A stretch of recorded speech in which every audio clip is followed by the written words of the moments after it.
Anyway, I am here, and I'm getting ready to play Doom 3.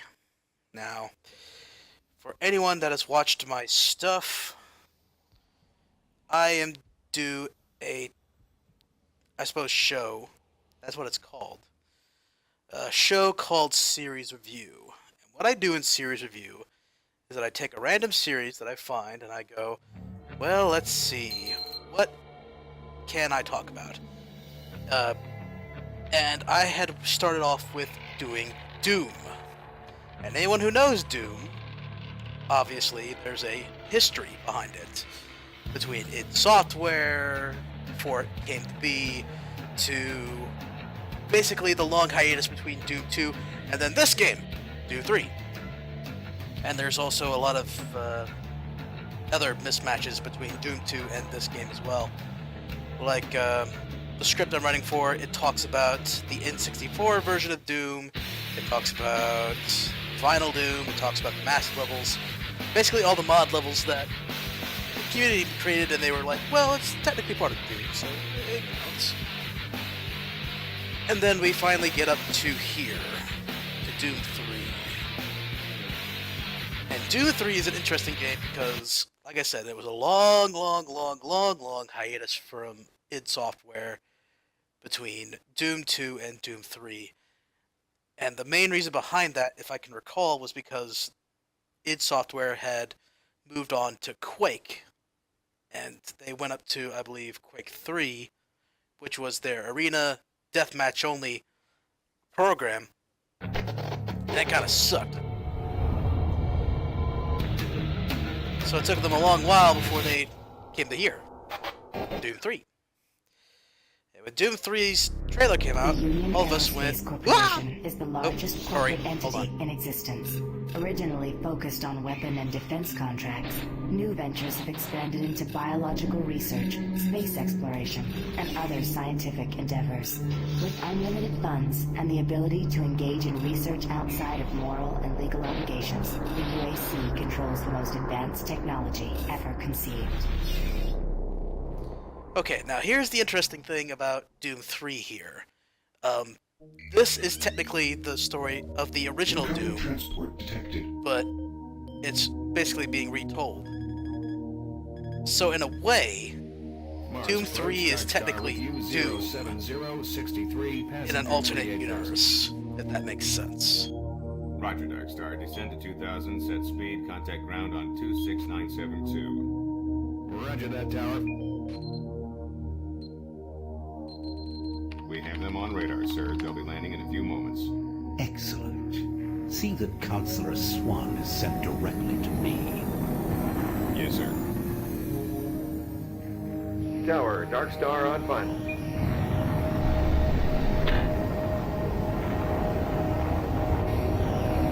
We've got you, Darkstar. You are set for lockdown. Welcome back.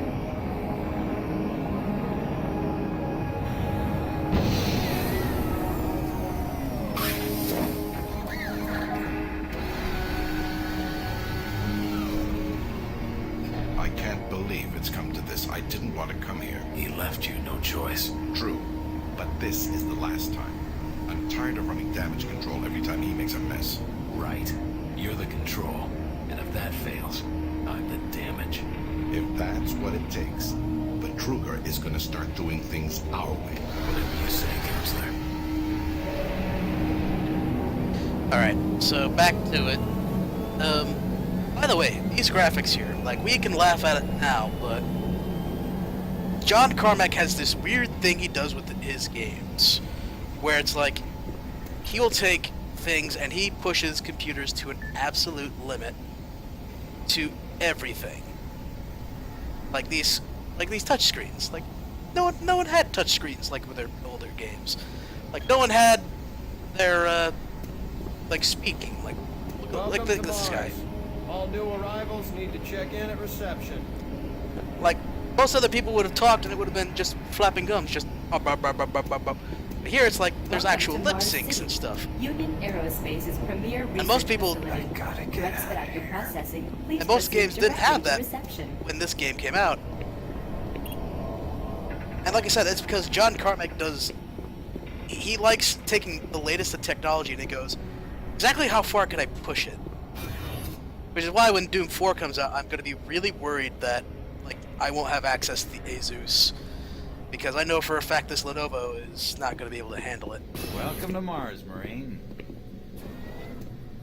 I'm gonna need you to step on one of those red squares on the floor for a bioscan. This'll only take a second.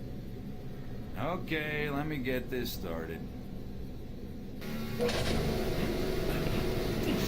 gonna need to hold still. Moving around only makes the test take longer. Don't care. I'm moving.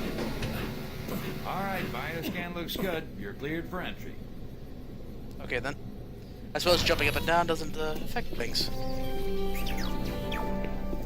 On behalf of the UAC, welcome to Mars City. Welcome to Mars. First time?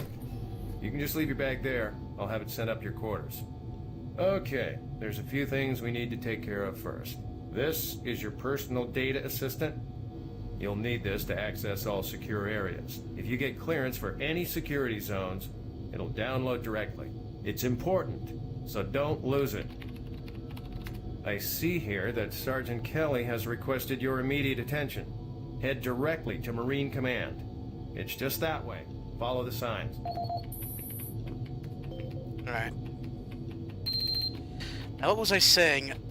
Right, about the story here. This is technically like the original story for Doom 1. And the story for Doom 1 was, like it says, like, this is the UAC, this is their research base.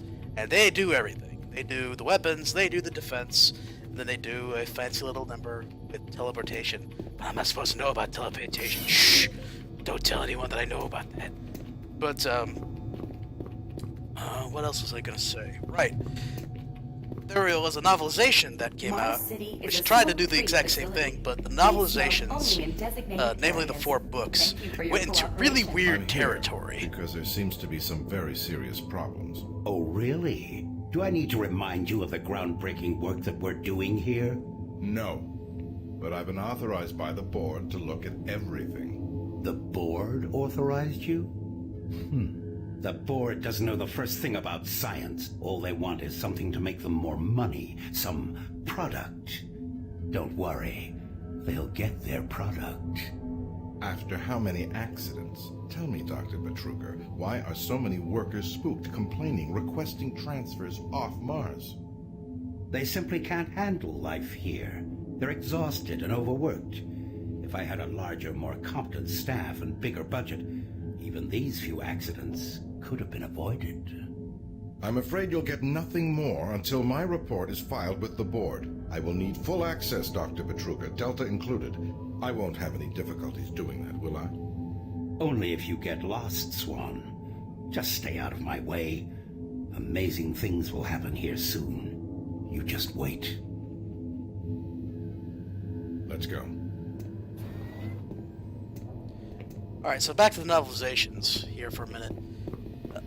What I was saying was, like, when I did my research for doing a little bit of the novelizations, they basically said these were demons, but then they went, well, no, they're not demons, they're genetically modified aliens. To which my response was, excuse me? Why would that be a thing? But then it gets even weirder when it's, like, explained that there's this alien race that made these demons called Freds. And I'll leave that at that. When you go ahead and make a book about Doom, and you're like, there's these aliens named Spreads, you kind of went off the deep end a little bit. At least that's my opinion. Was there anything else I wanted to say? I guess not. Yes, sir. Just that, let's see, where was I? Talked about the novels, talked about the Freds, said that was that. And yeah, I guess that's it. The only thing that would be different would be probably what id was doing before Doom 2 and then up until Doom 3, which in of itself, that is its own weird story. Shortly after finishing the first coupling adjustment, I distinctly heard whispering. When I went to investigate the sounds, I found nothing. I checked the work logs, and I was the only person scheduled to be in that area today. That experience, coupled with the stories I've heard from some guys over in the Delta labs, has me pretty freaked out. I'm really beginning to hate going down to the underground maintenance area. The people down there are a bit off. The mumbling, the weird looks. The whole place is just plain creepy. I'm always expecting someone to jump out at me. I've secured my tools and the busted modulator in the storage cabinet next to the maintenance elevator. Technicians should use cabinet code 396 to access them. End of log. Alright. So why do you have bullets in here? I wonder why. I thought you were a maintenance worker? Do you carry a gun on you? But I mean, I guess it kind of makes sense. Where there's this level of paranoia, there's probably some guys that are like, maybe this clip of bullets will be really helpful. Despite the fact I'm not allowed to carry a pistol.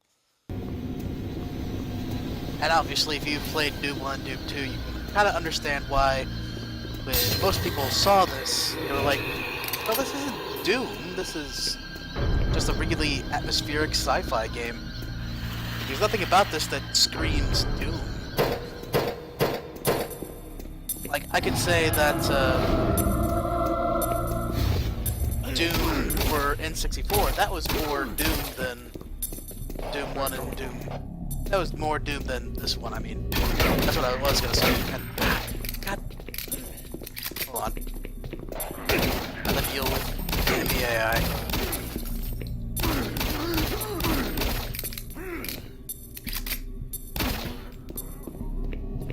Where was I? Right. Doom 64 was a lot more Doom than this one is. And really the reason why this one is more... By N64, Doom is more Doom than this is because, like I said, this is more atmospheric, this is more cinematic, this is more creepy. In Doom 1 and Doom 2, there was a level of creepiness, yes, but there was also a level of fun, there was a level of... You're never quite sure of what's behind the corner. Like, it played with many different emotions that ran through you. Like here, this is, hey look, here's a new enemy, and he's dangerous, and he's a bad guy. So you need to be afraid of him, right? Then let's take a shotgun, just blast him in the face.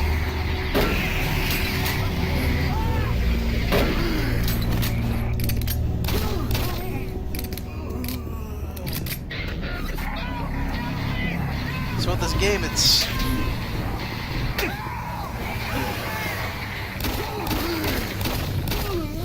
Like, I don't really know how I could really explain original Doom versus this Doom. For this Doom, it decides to take a more scary portion of Doom, amplify that, rather than the action side, which is how Doom 1 and Doom 2 was built to be. Where with Doom 1, you can just run around like a madman and make sure that you're finding the exit in every area. So this one, it's very much, you need to know where you're going, if there's a goal in mind. It's very, like I said, it's just different. I guess the reason why it feels boring is because I've played this game before. I originally had Doom 3 for the Xbox 360.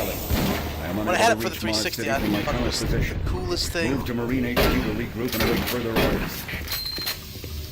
Because when I had Doom 3 for the Xbox, I thought to myself that this game was going to be something new, it was going to be something fascinating, it was going to be something I could... Up here, quickly. And I thought it would be a lot like the original Dooms. I thought I was the only one still alive. I can't believe I found you. Something happened. I don't know what. It was like a shockwave. It passed through the entire base. People started changing. It was crazy. I was working up here on the vent shafts. I don't know how I survived. Go for help. Please. Alright, right before I...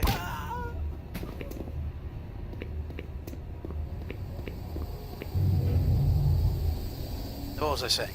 Right. Doom 3 for Xbox 360. Because when I got the 360, I said to myself that, you know what, it's something different, it's something unique, and I may need to go ahead and do something for it. But when Doom 3 was like announced, I was excited for it. I was feeling really good about it. And then I started playing it, and I was like, well, it's just a different game. It's just not Doom. And when I accepted that it wasn't Doom, like, the game was actually pretty decent. At least for me, it was. Oh, fine. Screw both of you.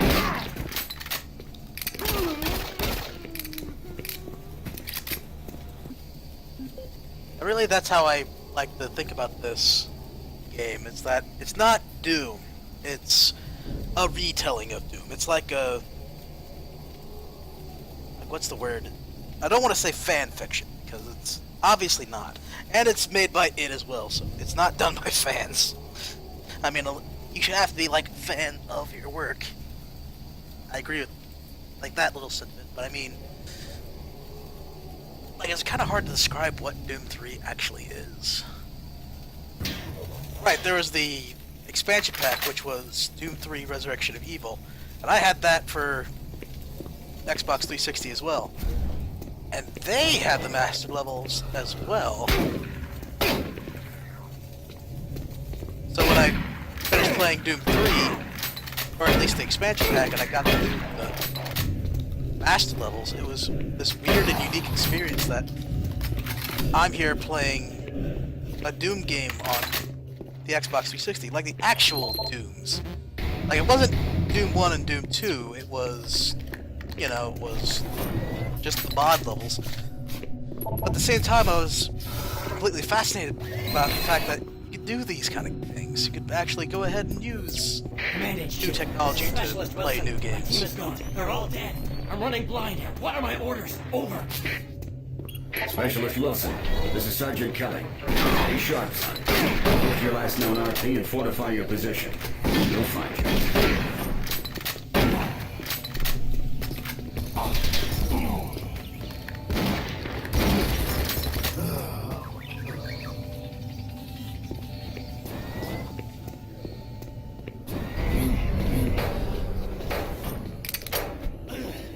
I think that's how I like treated Resurrection of Evil. With Resurrection of Evil, it was like, it was the final chapter, quote unquote, for Doom 3, but it was the master levels that got me really interested in Doom all over again.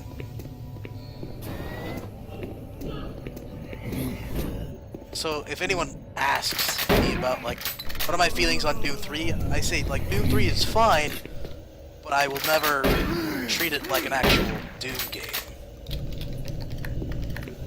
Because for me to treat it like a Doom game, I need to make sure to say, like, is it a run and gun, get to the exit as fast as possible game? With Doom 3, no. Is Doom 3 a scary game, and does it do what it says on the tin, which is, you know, provide an experience which has Doom-esque features and has all these new and unique things happening for it? Yes, it does. And it looks pretty, it looks beautiful. But it's not Doom. And again, that's kind of like my fear for Doom 4 when that comes out. Will it be a lot more like this, where it's a more cinematic experience, where it's, you know, be slowed, appreciate the lights, or appreciate the shadowed areas? Or will it be a lot like Doom, which was a run and gun and make sure that you're just going as fast as possible from point A to point B?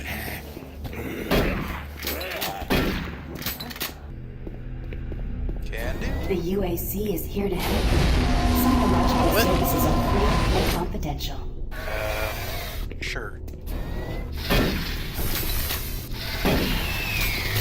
Like, get what I mean when I say that this doesn't feel like Doom? Like that Ooga Booga part there? Like, the original Doom wouldn't necessarily do that. It would be, instead of just being like, poof, right in your face, oh, you're turning into a zombie. Like, no. Doom, on the other hand, would have been like, you come in here, you look in the mirror, and then there would be at least 10 guys behind you, and you'd have to go, oh god, bust out your weapon and have to go. Breathe. gotta get to Bravo team. They need all the firepower they can get. Sending that transmission is critical to our survival.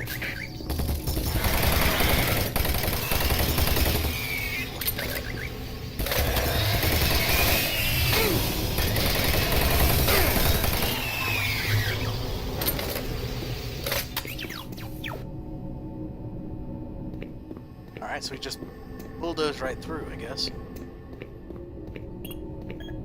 And again, that's what Doom should be. It should be you bulldozing through a bunch of enemies. And whether or not they're alive when you rush past them or not is inconsequential.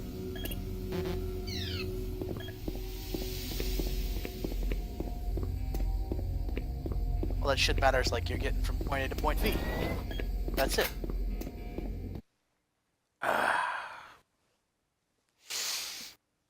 Man, I forgot how long this game was.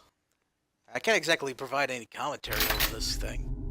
It tries to do a weird cinematic thing like... I've received a report that you haven't reached Bravo team yet. You need to pick up the pace. Can't wait for it. Reaching the communication facility quickly is imperative.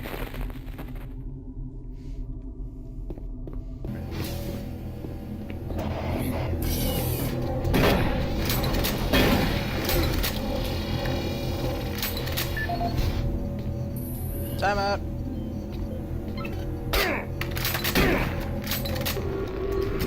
I guess there is no timeout. Excuse me.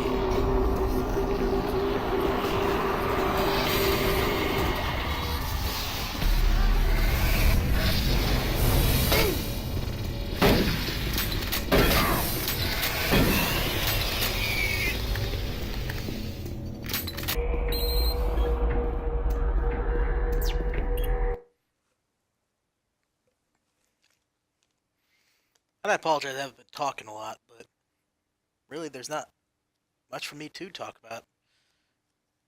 Because Doom 3 is...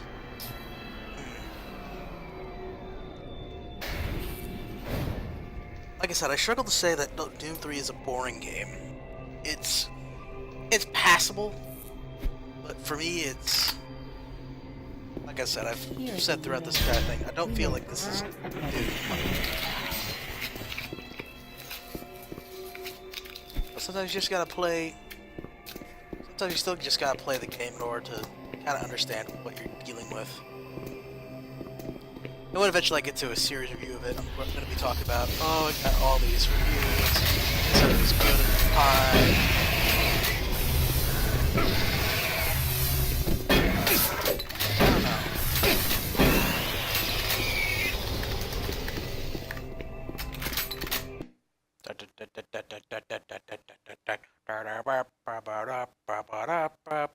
I wish.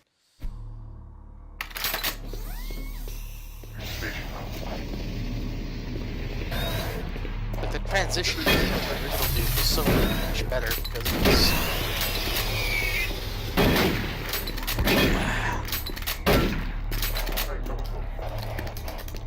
Like, this is the thing between Doom 1, Doom 2, and then Doom 3.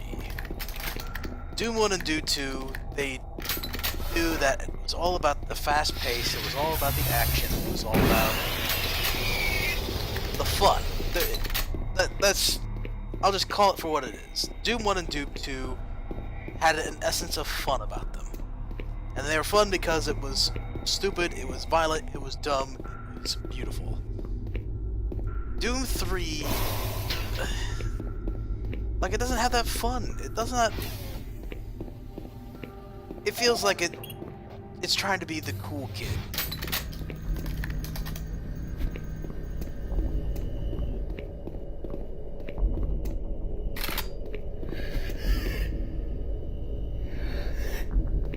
See, like, stuff like this. This is what original Doom would do. Go through a long hallway, it's very spooky, it's very much get ready.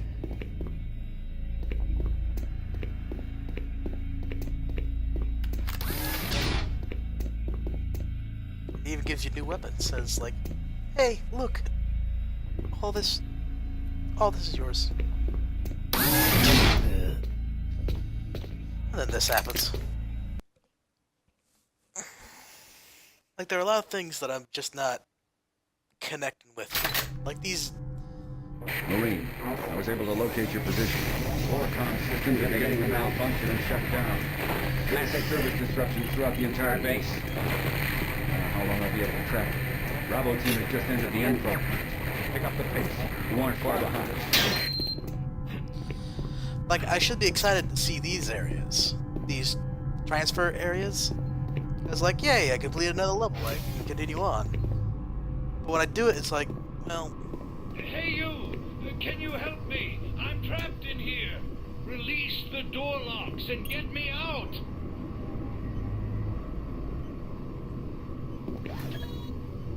Thank you. And again, this is what I... Again, this is kind of another reason why I don't associate Doom 3 with being, like, Doom 1 and Doom 2. It's because, like, these enemies are entirely different. Like, when in Doom 1 have we dealt with tiny spider things? We've had the Arachnotrons, sure, but they've had plasma guns, and they were mechanical, and they were like little baby spider masterminds, essentially.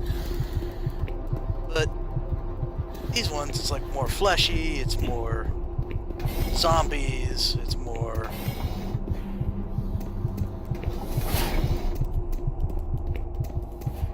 So, like, that's one. And then the others is that... Well, there are similar looking enemies. It's different enough that they actually look better. Like, I think, Marine, base schematics show all passages out of your area blocked. The only way through is by traversing the EFR, mechanical subsystem with 2 possible routes through. Activating the system will get you a direct route, but it's dangerous. Extending the service bridges is safer, but the lighting systems are fried. Make a choice. Good luck.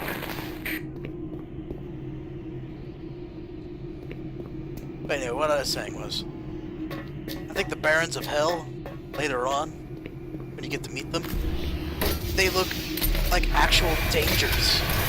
They're tall, they're hulking, they're monstrous. And these imps, it's like, these would be exactly what I would see from the imps. They're not as spiky, though. And one of the big things that I thought was, like, most dangerous out of the imps, minus the fireballs, is the fact that they had, like, spikes all over them. Like, it didn't matter where you were. It was like, all they needed was one good swipe, and you were impaled. And if it wasn't the spikes that would get you, it was their fireballs. And I know there's not going to be a lot of people that's going to be watching this. I know there's not going to be a lot of people who care. But to me, Doom 3 is the game that has the Doom name on it. But as I've continuously said again and again and again, this game is not Doom. Doom 1 and Doom 2 had a sense of dread about them. But the thing was that they always had that level of fun. Like, you weren't ever in a situation where you felt like you had to be scared, or you had to be nervous, or you had to be tense. It was a situation where you have a shotgun, they throw things at you, you have to dodge them, and you have to be quick about it. Like, there was never a time where in Doom 1 or Doom 2 you had to be stopped and be told, like, look at this, specifically this. Like, did you think about these, like, enemy introductions, like the Lost Souls or the Imps or anything like that in regular Doom? Where it's, like, one of the first enemies that you ever meet in Doom 1 after you go through the first room is a zombie with a gun. It's like you're not stopped, and you look at this zombie like feasting on a body or something, and then it comes up and it goes like rawr or anything, and then you're in the action. No, zombie's there, you're there, freaking shoot him before he shoots you. But with Doom 3, it felt like it wanted to be more cinematic, which, yeah, that's how games have become nowadays. But for me, Doom shouldn't be cinematic. Doom shouldn't be like the game you go to experience story or anything like that. Like, again, I can appreciate like the beginning levels, like the tutorial level, to give you an idea of what you should be like looking into. It should be, you are a Marine on the UAC Mars base. Okay, plot 1. Plot 2, something evil has been going down and it's been spooking the employees. Okay, fine. Number 2.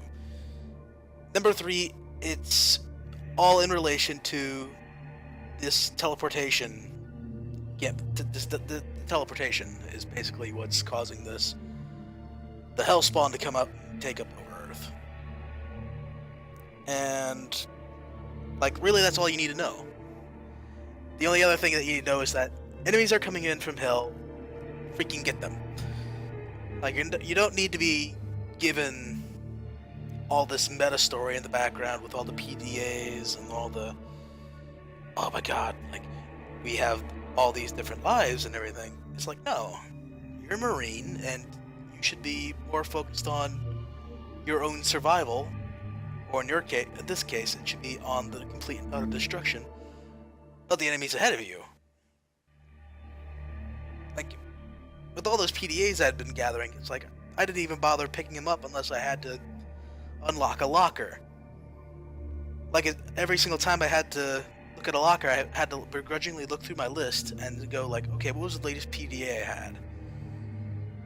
That's not what you should do in games. In games, you should be able to provide backstory, and it should always be optional for if you want to go ahead and open them or not. But in games like Doom 3, where it's like, you could get anything from that locker, it could be like that one PDA I got, it involved getting something, a BFG from a guy's office. It may have been a tease, like, oh man, this gun is in my office, and you may have like passed the office like 2 levels ago. But at the same time, like, who really bothers with it?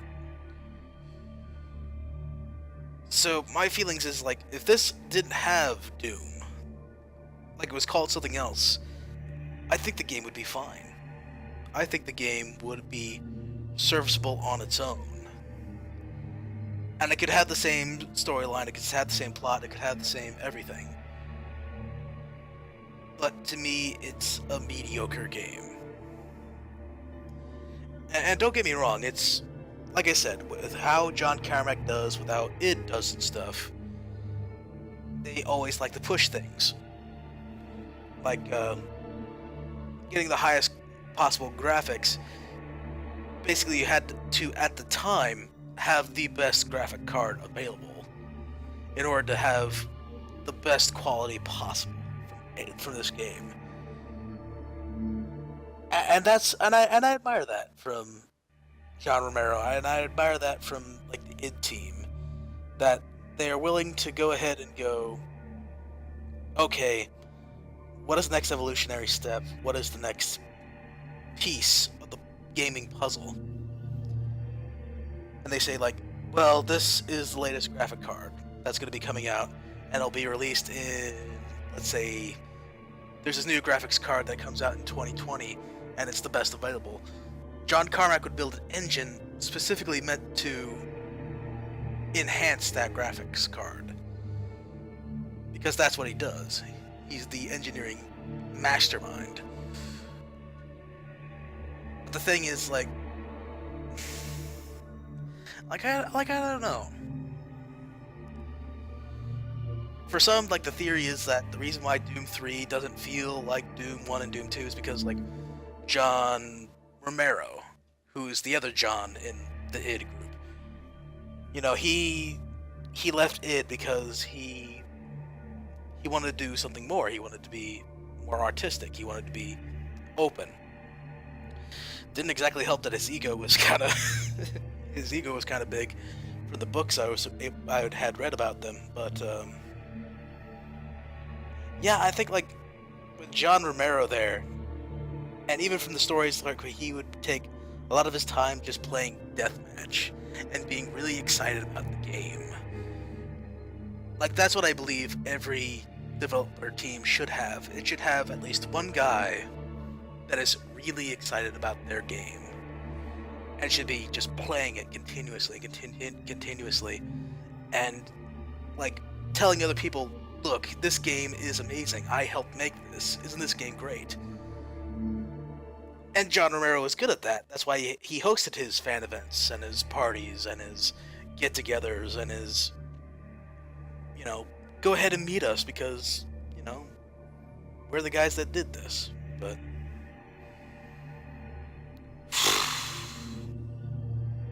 I guess that's the end of my rant. But I guess that's kind of my point. This is my quote-unquote series review of Doom 3. And in all honesty, if I had to put this on the series review line between what I have up right now, which is Doom 1 is at the top end, and Doom 2 right now is at the bottom, I would just basically shift Doom 2 up toward the middle and put Doom 3 at the end. It's graphically impressive, yes. Its story, well, I've basically thrown story out the window with any of Doom's, but with Doom 3 it tries to say, like, this is the story, and this is meant to be impactful, and this is meant to be something to keep you invested in, but I don't know, it's just something about Doom 3 that sours on me. Like with Doom 1 or Doom 2, I could pick it up and it'd be a time waster. And I would understand it's a time waster, but when it came out and through the memories I have playing those games, it was some of the best times I ever had. Because I would always have this sense of, I am an unstoppable force. But at the same time, I can be at serious risk, and I can be in danger. With Doom 3, there's no sense of you being an unstoppable force. Every single time you go through a room, you have to stop and look, and you have to be aware of your surroundings. A lot like Doom 1 did. There were certain situations where in Doom 1 that when I played it, I felt helpless, and I felt like I had to be careful with every room I entered in Doom 1. But the difference between Doom 1 and Doom 3 is with Doom 1, when I had to be cautious going into other rooms, it was because, not because I didn't have the ammo, and it was partially due to me, like, thinking on health, but it was because I wasn't aware of what was to come next. With Doom 3, for whatever reason, like, even though the hallways are winding and the ladders and everything, the layouts are all different, it just feels the same. And I think that's the big problem with Doom 3. It feels samey. With Doom 1 or Doom 2, like I explained in part 1 of series review, your environment's continuously shifted. Where in one level, like, you're outside and you're able to run around everywhere. And the next level, suddenly you're in a cramped area and you have to make do with what you have and make sure that you're not cornered. In another level, there are buildings interspaced and you have to run in between buildings. And in the open areas, there are monsters that could take you down. But with here in Doom 3, it's all indoors, except for the parts where you're outside. And even when you're outside, you're given a timer, and you're told, like, if you don't get to the other area in time, you will die.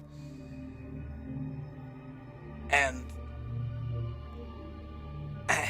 that's something I don't really feel comfortable with, you know? I don't know, that's just my opinion. That's how I felt about it back then. That's how I feel about it now. So, like I said, if I had to look at the series review line, right now the best of the best still is Doom 1, in the middle is Doom 2, and at the very end, at the very worst right now, between the stuff I've played and the stuff I've looked over, Doom 3 right now is the worst. Because it does the cardinal sin of being a game that's boring. When you're a game that's boring, you shouldn't be played. Like, I shouldn't go through 5 levels to see if there's something that changes. You know? This has been the one, the only, and the surprisingly average Angry Taco. And I'm out.